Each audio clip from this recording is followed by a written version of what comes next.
Viewers, এই বাচ্চা মেয়েটি তার বাবার কাছে আবদার করলো, বাবা আমি তোমাকে একটা আবদার করতে চাই, তুমি কি রাখবে? বাচ্চা মেয়েটির কথা শুনে বাবা হেসে বলল, হ্যাঁ অবশ্যই রাখবো। তখন সে বাবাকে জড়িয়ে ধরে বলল, বাবা আমি এখানে উঠতে চাই এবং এখান থেকে উঠে পিচ্ছিল খেতে চাই, দেখি আমি কতটা মজা পাই, কতটা তৃপ্তি পাই এবং আমি আনন্দ পেতে চাই। তুমি যদি আমার আবদারটা রাখো তাহলে আমি খুব খুশি হব। বাচ্চা মেয়েটির আবদার শুনে বাবা হেসে বলল, আচ্ছা ঠিক আছে, আমি তোমার এই কথাটি রাখলাম, যাও তুমি ওখানে উঠো, আমি একটি টিকিট কেটে অ্যারেস্ট করছি।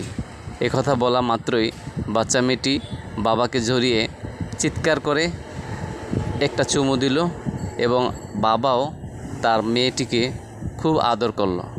আসলে বাবাদের কাছে মেয়েরা সবসময় এভাবে আদরই পায়।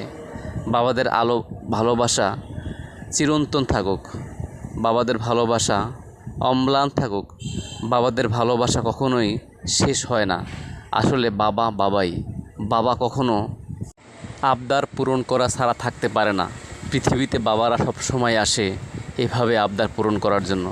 একটা সময় ছেলে মেয়েদেরকে রেখে বাবারা পৃথিবী থেকে চলে যায়, কিন্তু তাদের ভালোবাসা, তাদের স্নেহ, তাদের মমতা চিরদিন ছেলে মেয়েদের হৃদয়ে গেঁথে থাকে।